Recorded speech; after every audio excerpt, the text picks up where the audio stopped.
Mr. Moises Rodrigues, thank you for accepting our invitation to talk about the Cape-Verdean Cardinal Arlindo Furtado 7-day visit in Massachusetts. Before we talk about this visit, can you introduce yourself to our viewers who are not in Massachusetts? Well, I'm the Executive Director of the Cape-Verdean Association of Brockton. I'm also a City Councilor, an elected City Councilor here in the City of Brockton. Currently, I'm serving as the Council President. And I've been living in Brockton for 40-somewhat years, having been born in West Africa and now a resident of Brockton. For a lot of people watching this program, when we say Cape Verde, a lot of them are probably thinking about Amilcar Lopez Cabral on the history side, Cesaria Evora the international singer, Luis Carlos Nani, Patrick Vieira the international soccer players, and so on. Can you tell us more about Cape Verde today? Well, the one good thing that we can actually say of the Cape Verde Islands is that it's probably the most democratic country in Africa. Probably the more, as far as education is concerned, probably the highest educated country in Africa as well. So it's been in the forefront of a lot of, trendsetters in a sense, where it has provided both examples of how countries should be functioning. A country that doesn't have a great deal of resources, but at the same time, it kind of leads by example in terms of, how to manage your affairs democratically, not looking at how bad things might be on the other side, but the fact that we do respect human rights and continue to do a yeoman's work in terms of respecting humanity in our country. If I am not mistaken, Cape Verde has been independent in 1975. Cape Verde is a very young country. 49 years after its independence, this country is a model, particularly in terms of democratic institutions. Tell us a little about Cape Verde today. Well, I think what happens is that people sometimes forget to understand how things should work or could work. If you claim to be holding elections, there's going to be a winner and a loser. And understanding that within that, the winner needs to respect the rights of the loser, and the loser needs to respect the rights of the winners as well. And I think that's one thing that Cape Verde has done real well. If you think about it, the presidential elections in 2001 was decided by 12 votes. 12, not 1,200, but 12 votes, 10, 11, 12. And there was no fighting in the streets, there was no scaling the walls, there was no insurrection, there was no people trying to burn the Capitol or lynch a vice president to get things done. The winner moved on, and the loser said, "I'll be back in 5 years," and that was the end of that. And people respected the outcome, respected the wishes of those that voted, plus 12, and also respected the minus 12 as well, to say that you guys did a great job.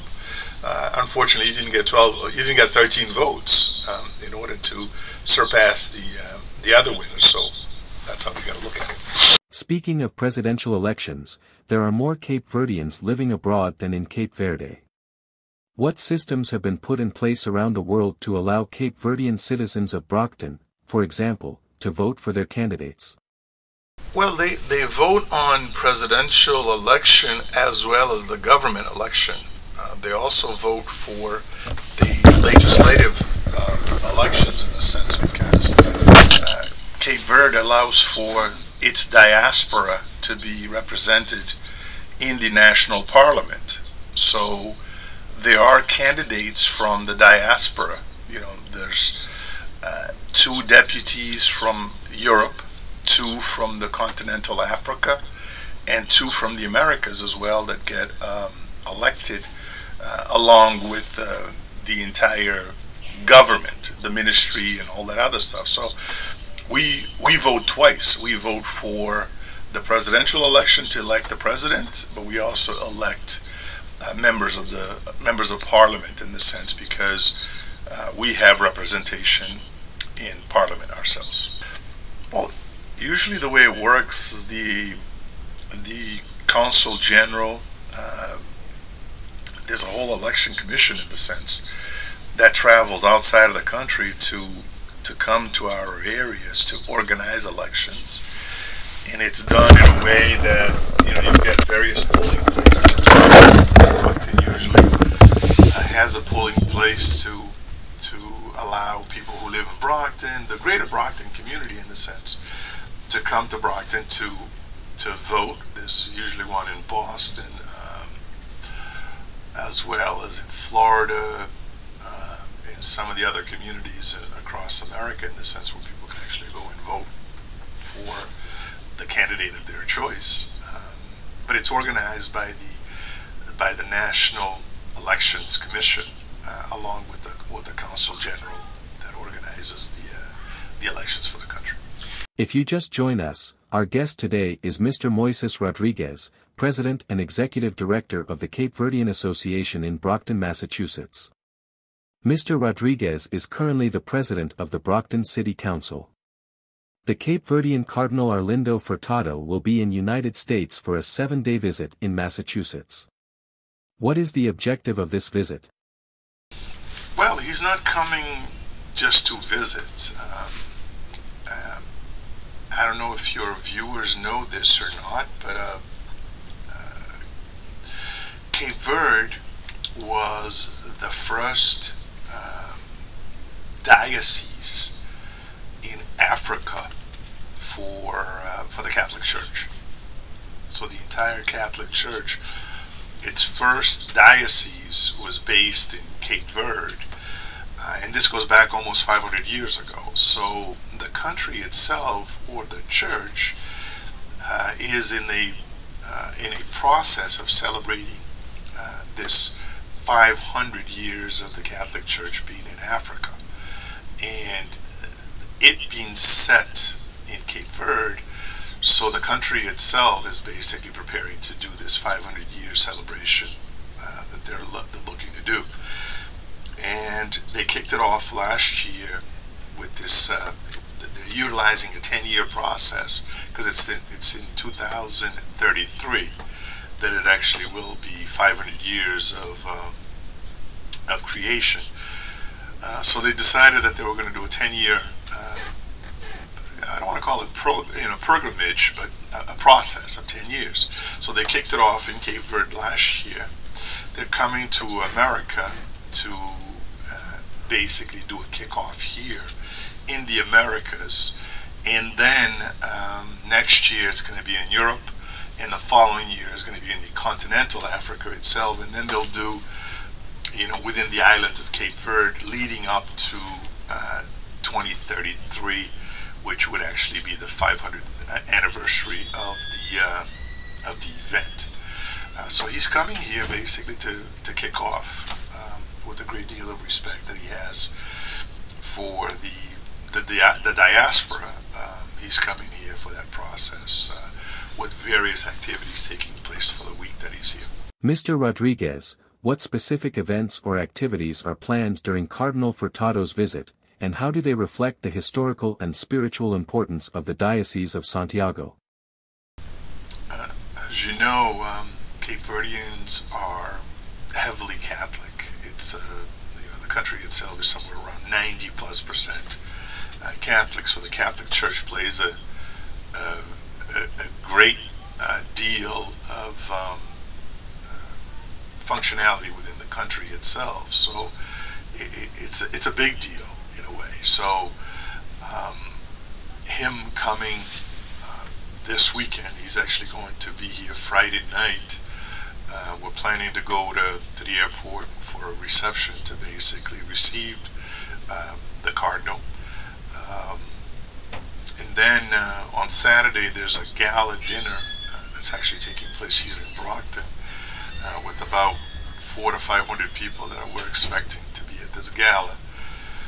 on Saturday. Then on Sunday, there's a mass, a church mass that's actually taking place at the Cathedral of the Holy Cross in Boston, inviting the entire Cape-Verdean communities from Boston to Brockton to New Bedford, Fall River, Providence, Pawtucket, Taunton, where there's bigger pools of Cape-Verdeans in this area. And then the following week, he's going to New York City on Tuesday because he wants to, visit the cathedral in the St. Patrick Cathedral in New York City, in a sense, and also get to do some sightseeing down there. And then during the week, he has a variety of other activities that's taking place in Boston, here in Brockton, as well as in Pawtucket, Rhode Island. Then on Saturday the 16th, we have a forum that's actually taking place here at the Hall of St. Edith's Stein Church. That's basically to look into, it's a forum to discuss the situation that's actually taking place between, the mental health and the religious health of folks in our community. So he'll lead that discussion in a way on that Saturday, and then on Sunday he has a kind of a farewell mass that he will do here in Brockton at 1 o'clock at St. Edith's Stein, and then he'll return to Cape Verde on Sunday night. In what ways do you anticipate Cardinal Furtado's visit will contribute to promoting dialogue and understanding between Cape Verdean communities and other religious and cultural groups in Massachusetts? Well, when you think about it, I mean, the mere fact that the Catholic Church came to Africa through Cape Verde, you got to look at it this way: the value that it actually has in the entire African diaspora. When you look at it, from Haiti to the Dominican Republic to where Black people or African people live throughout the world, played an important part in the church, because we know what the Catholic Church did in the African continent, and the importance that it actually played for our faith and our religious understanding, in the sense that it was an important concept. It was an important event, the fact that it actually went through there. And I think a lot of the African countries itself, that a lot of the heavily Catholic countries in Africa are partaking in this entire process, because this actually has become a major event as we celebrate the 500 years of the Catholic Church being in Africa. I mean, the Catholic Church has actually been in Africa longer than it actually been in the Americas, so, which is kind of interesting. At a time when our young people, our adolescents, are facing many challenges, in the different activities that will be organized on the occasion of the Cardinal's visit, will our young people take part in certain events? Well, the Cardinal itself, I mean, he's being a guy in his 70s, in the sense, but he's very youthful. I mean, when you talk to the guy, it's nothing but laughter and joking and things like that. I mean, he doesn't even give you a sense that, I mean, here's somebody that's one step below the Pope, being as they would say, the prince of the Church. He's actually one of the advisors to the Pope, to Pope Francis. So he has an important job within the Catholic Church, but he doesn't give you that sensation, because when you see the guy, he's always laughing, joking, getting around. So he's very youthful, and interestingly, this is something that I heard President Biden say the other day. Because of his age, everybody's talking about how old Biden is, but he said something that makes you think that it's not necessarily the age of a man that matters, it's the age of the idea. So we should not focus that much on the age of a person, but mostly on the age of the idea. So if he has youthful ideas, youthful thoughts, it doesn't matter if he's 90, 70, 60, 20s, as long as the idea is youthful, in the the sense, and that's the cardinal that we have, who's very involved in, in the youth revolution within Cape Verde, in the sense, trying to get the youth involved in the church, try to get the youth involved in the political setting, try to get the youth involved in the doings of the church. He basically, if you sit down and think about it, but he's all about young people.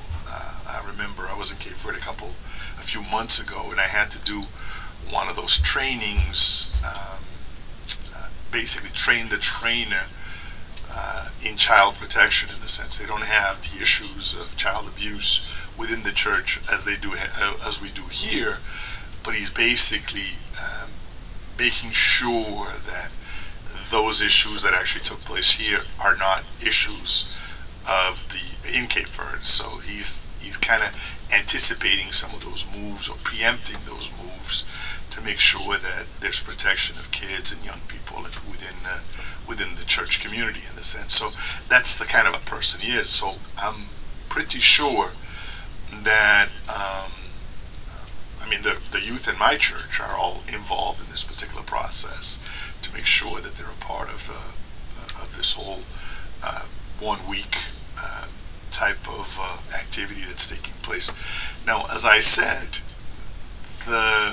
he's kicking off this year of the American Cape-Verdean diaspora, but it's a whole year worth of activities that are actually going to take place. It's not just this week that he's here, but there's a variety of things that are actually going to take place throughout the year and basically concluded in November, basically closing out the American year in November. So there's a variety of activities that are going to take place with this celebration of the Americas within the Cape-Verdean community. Will Catholics from other communities, Haitian, American and Hispanic churches be invited to the various religious activities on the occasion of the Cape-Verdean Cardinal's visit to Greater Brockton? Well, I know that the priest, Father Joaquin, sent out invitations or notices to the other Catholic churches within the community.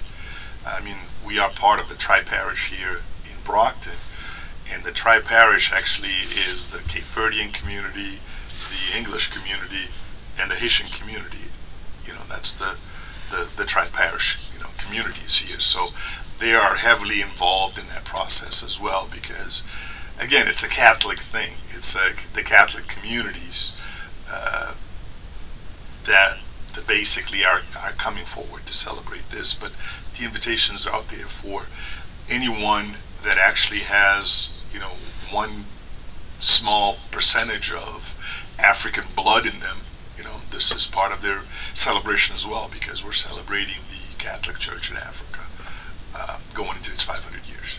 To end this interview, Mr. Moises Rodrigues, will the Cardinal meet with local elected officials during his visit in Massachusetts? I think he is. There's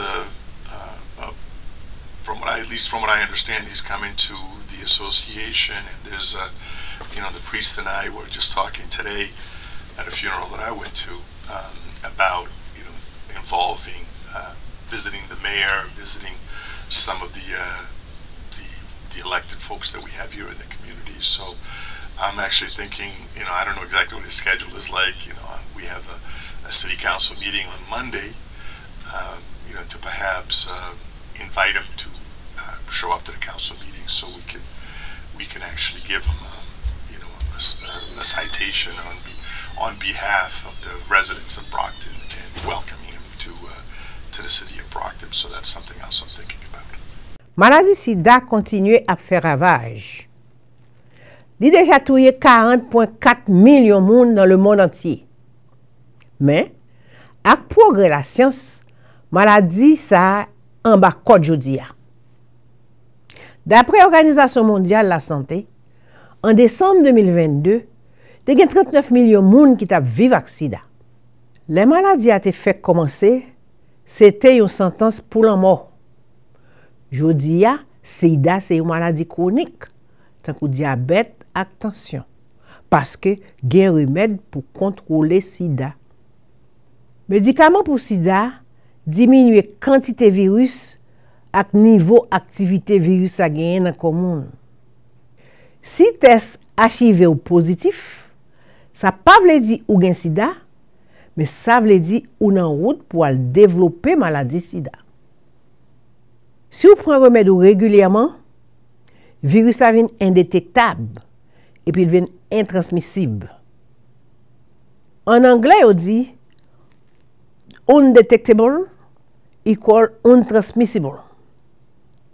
Ça veut dire you equal you. En créole, il fait indétectable égale intransmissible.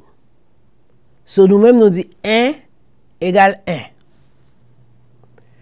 Remède a diminué le risque au gagné pour développer maladie sida.